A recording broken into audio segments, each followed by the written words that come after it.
मान लेगा। एक मेरे पास यहाँ मथुरा के आते हैं, यहाँ एक एक्सीलेंट गाइड आती है, मथुरा से छपती है, तो उसके प्रचारक हैं कोई यादव, उनका बेटा आया, मिलने आया मेरे पास। तो मैंने उससे पूछा, उस बच्चे से पूछा कि बता सकते हो राधा कौन थी? वृंदावन में किसी भी दीवार पर भगवान श्री कृष्ण जी का नाम नहीं मिलेगा, श्री राधे मिलेगा। उस युवक से मैंने पूछा कि राधा कौन थी, जानते हो?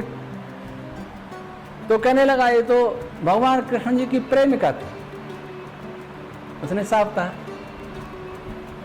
तो मैं इस बारे में ज्यादा चर्चा नहीं करूंगा, मेरी बोलो किधर जाओगे, पुस्तक पढ़ सकते हैं। पर एक बार जब मैंने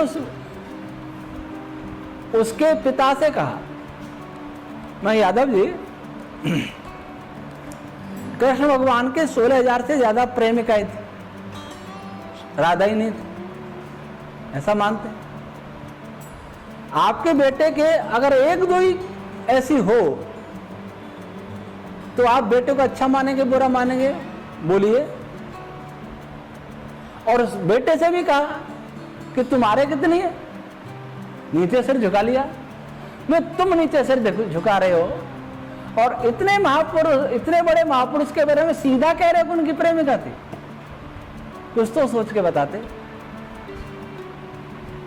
तुम कर क्या रहे हैं?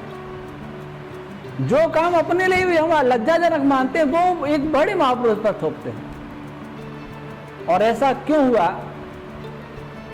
जिनको ये सब पसंद था उन्होंने कृष्ण भगवान पर ये आरोप मढ़ दिए ताकि उसकी आड़ में वे भी कर सके। जिनको भांग गांजा चरस वगैरह नशा करना था उनको, उन्होंने महादेव जी के ऊपर आरोपित कर दिया कि महादेव जी भी ऐसा करते थे। जिनको शराब पीनी है वो भैरव जी को, भैरव के नाम से शराब पीने लग गए। जिनको मांसाहार था वो भी भैरव और जगदम्बा के नाम से पशु मारने लग गए।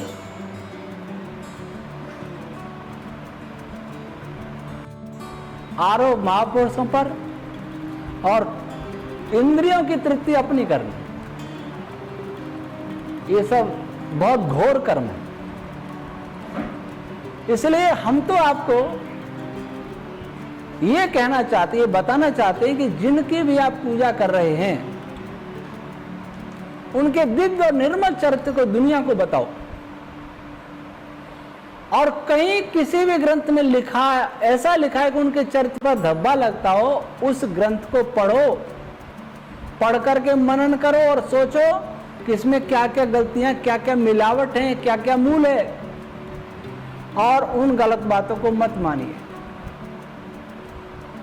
क्योंकि महर्षि दयानंद ने कहा है कि सत्य के ग्रहण करने और असत्य के छोड़ने के लिए सर्वदा उद्यत रहना चाहिए। हम मनुष्य हैं, मनुष्य में पशु में यही अंतर है। पशु गलत और सही का निर्णय नहीं कर पाता और मनुष्य को परमात्मा ने बुद्धि दी है क्या करना चाहिए क्या नहीं करना चाहिए। लेकिन आज जब देखते हैं तो ये लगता है कि पशु हमसे ज्यादा समझदार हो गए, वो गलत सही का निर्णय भी कर लेते हैं। कल ही मुझे मालूम पड़ा, मुझे बताया गया कि जब कोई कुत्ता पागल हो जाता है तो उसको कुत्ते पहचान लेते हैं और उससे दूर हटते हैं। लेटा गांव की घटना, हमारे ट्रस्टी हैं विक्रम सिंह जी, उन्होंने बताया कि लेटा मठ के बाहर एक पागल कुत्ते को 10-12 कुत्ते दूर भाग रहे, वो उस पर भौंक रहे, वो आगे बढ़ता तो पीछे हटते, अचानक कुत्ते ने उसके गला पकड़ के मार दिया। उन्हें भी मालूम पड़ जाता ये पागल है, हमको बीमार करेगा, लेकिन मनुष्यों को मालूम नहीं पड़ता कि कौन कौन ऐसे तत्व हैं जो समाज में पागलपन फैला रहे हैं, समाज में बुराई फैला रहे हैं।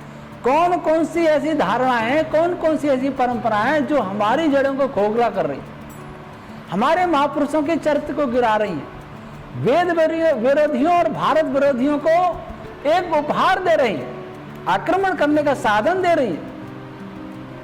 ये हमारे अंदर की सोच समाप्त हो गई।